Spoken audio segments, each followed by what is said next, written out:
Hello and welcome to Microeconomics, 3rd edition, Chapter 1.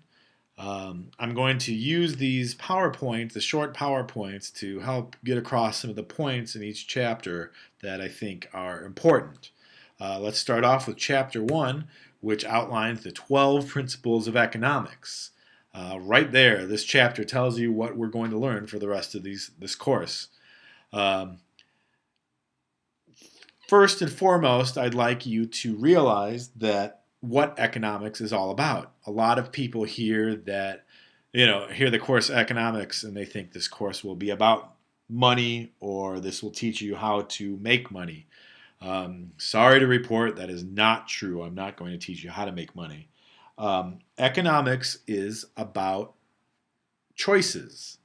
Uh, Many of these choices involve money or monetary values, but some of these choices, such as whether to study for this class or whether to blow it off and enjoy the summer, do not involve money. I mean, I guess they indirectly involve money because you are the ones paying for this class. But people must make choices. Economics is about choices. And why do they make choices? It's because resources are scarce. Resources can mean anything. They could mean money, it could mean food, it could mean oil. Um, Obviously, all of these resources are scarce, but also it could mean time. Your time is scarce. My time is scarce. You don't have um, all the time in the world to study for this class, although it may seem like it. You have a limited amount. So you have to use your time wisely, balancing that with, say, maybe another class or work or fun or sleep. So, these are things, these are resources you have to organize in the best way you see fit.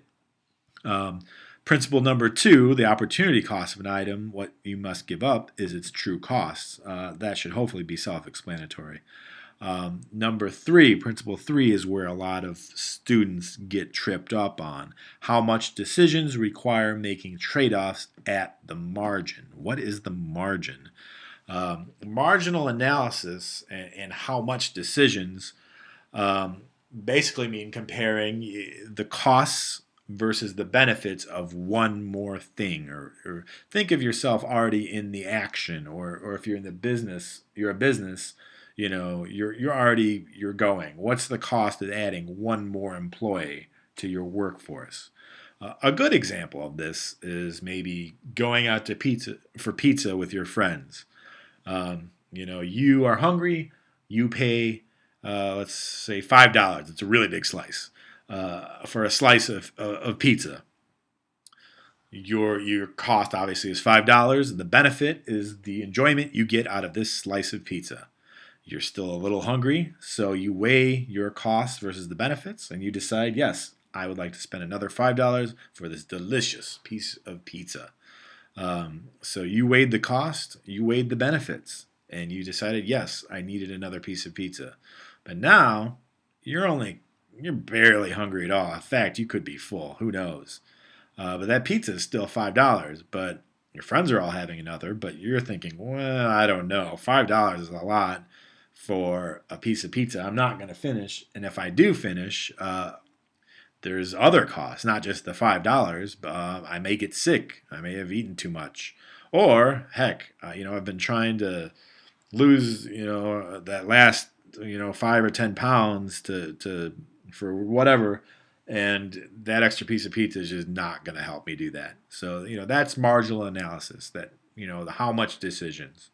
Uh, how much is the next one going to cost me? So I hope that explains marginal analysis a little better.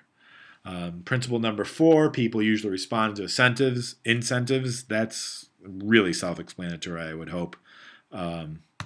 So we will move on. There are gains from trade, of course. We're going to go into that a little further in Chapter 2. And then Principles 6 and 7, equilibrium versus efficiency. These are two concepts that are kind of similar, but they're usually working against each other. Equilibrium in economics means balance. Everything is equal. There's no tendency for change. Things are equally distributed. Equilibrium, equal. Efficiency means there is no waste. No one can be made better off without making someone worse off. A good example for efficiency is a box of a dozen donuts. If you bring a dozen donuts, if this were a face-to-face class instead of online class, if you brought in a dozen donuts to class and everyone ate, there are 12 of us and we ate all the donuts, that would be efficient. But if there was one donut left over, bringing in a whole box of donuts would not be efficient because there would be one left over. There would only be 11 donuts eaten. So going back to the equilibrium versus efficiency, the book and the larger PowerPoint slides go into this pretty well and give a good example of handicapped parking spots. Obviously, people who have handicap plates, have them for some reason, either they have some sort of disability or, maybe they're senior citizens, I don't know. But, they need a spot near the front because they aren't able to, walk as well, or it just wouldn't be fair to have them park all the way in the back and then walk all that way to the front of the building when, that really just isn't fair. So that's why there are handicap spots near the front of the building. That makes things equal. That's equilibrium. They have an equal experience in parking as someone who is able to walk regular. But is that an efficient use of spaces? In theory, no. Let's be honest. Those spaces are usually empty. Ignoring the fact of the equality, just how efficient are we using these parking spaces? If those spots near the front of the building are going unused most of the day, that is not an efficient use of space. So hopefully that explains that a little better. The rest of these principles, we'll also get into. I just wanted to highlight the ones I already did. Principles 11 and 12, I wouldn't worry as much about because those are macroeconomic principles rather than microeconomic principles. We may get into them a little bit. So again, these 12 principles we're probably going to explore in more detail for the rest of the class. So I wouldn't get hung up if immediately you don't understand one, though I would worry if you read a whole chapter and don't understand it at all. Let's hope that's not the case. So that's chapter 1 in a nutshell, just kind of outlining the rest of this course.